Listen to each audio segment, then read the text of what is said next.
अस्सलामुअलैकुम, welcome to my channel easy physics with Arzoo. उम्मीद है कि आप ठीक होंगे और मैं अपनी पूरी कोशिश करूंगी कि आपके फिजिक्स के कॉन्सेप्ट्स क्लियर कर सकूं। आज हम स्टार्ट करते हैं फर्स्ट ईयर के चैप्टर नंबर 2 से, जिसका नाम है वेक्टर्स एंड इक्विलिब्रियम। वेक्टर्स बहुत ही आसान है, आप इन्हें बिल्कुल भी मुश्किल ना लें। अब देखें, हमें वेक्टर्स को जानने के लिए सबसे पहले फिजिकल क्वांटिटीज के बारे में पता होना चाहिए। फिजिकल क्वांटिटीज होती हैं the quantities which can be observed and measured accurately are called physical quantities. यानी ऐसी मिकदारें हैं जिनका सही तरीके से मुशाहिदा और पैमाइश की जा सकती हो, यानी हम उन्हें अच्छी तरह से जांच पड़ताल कर सकें और हम उनको मेजर भी कर सकें, जैसा कि मास, temperature, velocity and force. These are the examples of physical quantities. अब उसके बाद हम आते हैं types of physical quantities. There are two types of physical quantities, scalar quantities and vector. अब आप लोग जानना चाह रहे होंगे कि स्केलर क्या होता है और वेक्टर क्या होता है। इसके बारे में मैं आपको अपनी अगली स्लाइड में बताती हूँ कि स्केलर क्वांटिटीज कौन सी होती हैं और वेक्टर क्वांटिटीज कौन सी होते हैं। स्केलर और वेक्टर को जानने से पहले हमें मालूम होना चाहिए कि मैग्नीट्यूड क्या होता है। मैग्नीट्यूड मालूम करने के लिए मैंने आपको एक डेफिनेशन इधर सामने अपनी स्क्रीन पर दी हुई है, आप इसे देखें। Size of physical quantity and it's units is called magnitude। ठीक है, size of physical quantity and its unit is called magnitude. यानी कि मैग्नीट्यूड क्या होता है कि कोई भी चीज जो जगह घेरती हो और उसके यूनिट्स हों, वो उसका मैग्नीट्यूड कहलाते हैं। जैसे अगर हम एक डिस्टेंस ट्रैवल करते हैं 30 किलोमीटर का, तो हम ये कभी नहीं कहेंगे मैंने 30 का डिस्टेंस कवर किया, हम कहेंगे हमने 30 किलोमीटर का डिस्टेंस किया। तो 30 उसका साइज है उस डिस्टेंस का और किलोमीटर उसके यूनिट्स हैं, और ये कंबाइंड फॉर्म में इसका मैग्नीट्यूड कहलाता है। यकीन है कि आपको मैग्नीट्यूड की समझ आ गई होगी। उसके बाद हम आ जाते हैं अपने टॉपिक की तरफ, स्केलर क्वांटिटीज। स्केलर क्वांटिटीज क्या होती हैं? Physical quantities having magnitude only but no direction are called scalar quantities.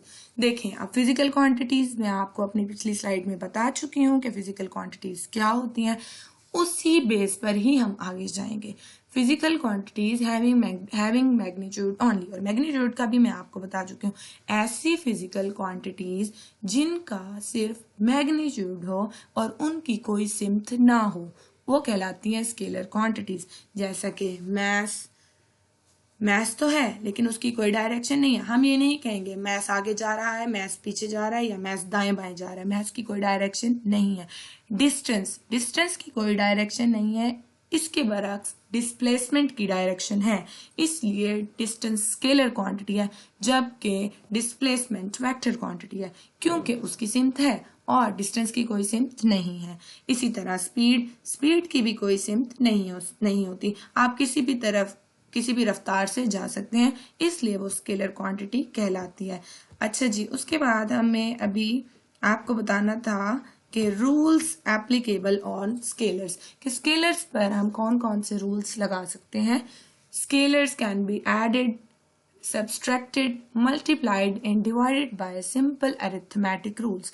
यानी मैथ्स के रूल्स के हिसाब से हम स्केलर्स को जमा, नफी, ज़रब और तफरीक कर सकते हैं। ठीक है, आई होप आपको समझ आ गई होगी। उसके बाद हम आते हैं स्केलर के बाद वेक्टर क्वांटिटीज में। Physical quantities having both magnitude and direction, ऐसी तिब्बी मिकदारें जिनकी डायरेक्शन भी हो और जिनका मैग्नीट्यूड भी हो, वो कहलाती हैं वेक्टर क्वांटिटीज। और फॉर एग्जांपल फोर्स, हम जिस भी सिमत में अगर हमने किसी चीज को धक्का लगाना है तो हम उस पर फोर्स लगाएंगे, उसकी एक खास डायरेक्शन होगी। इसी तरह डिस्प्लेसमेंट, जैसा कि मैंने आपको पीछे बताया था कि डिस्टेंस एक स्केलर क्वांटिटी है, जबकि डिस्प्लेसमेंट एक वेक्टर क्वांटिटी है, कि हमने पॉइंट ए से पॉइंट बी की तरफ किस सिमत में जाना है, वो डिस्प्लेसमेंट कहलाता है। इसी तरह वेट, मैस स्केलर है जबकि वेट वेक्टर है, क्योंकि weight always directed toward the earth और वो ग्रेविटी की तरफ अट्रैक्ट करता है, इसलिए उसकी एक सिमत होती है। अब rules applicable on vectors. Vector can not be added, subtracted and divided by simple arithmetic rules, यानी मैथ्स के जो रूल्स हैं ऐड, सब्सट्रैक्ट, मल्टीप्लाई, ये हम वेक्टर पर नहीं लगा सकते. we use graphical and trigonometrical rules for vector. Vector के खास रूल्स होते हैं जो ग्राफिक और ट्रिग्नोमेट्रिक होते हैं. उसके बाद वेक्टर रिप्रेजेंटेशन के वेक्टर को हम किस तरह रिप्रेजेंट करते हैं. सिंबॉलिकल रिप्रेजेंटेशन कि आप एक सिंबल से उसे जाहिर कर सकते हैं, जैसा कि हमने यहाँ पर दिया हुआ है ए, उस सिंबल को बोल्ड कर दें तो वो वेक्टर की एक रिप्रेजेंटेशन है. But putting an arrow above and below a, और ऐसा भी हम कर सकते हैं उस सिंबल के ऊपर या नीचे एरो लगा सकते हैं, जैसा कि एरो दिया गया है, ऊपर भी बार भी दी हुई है और अंडरलाइन भी दी गई है.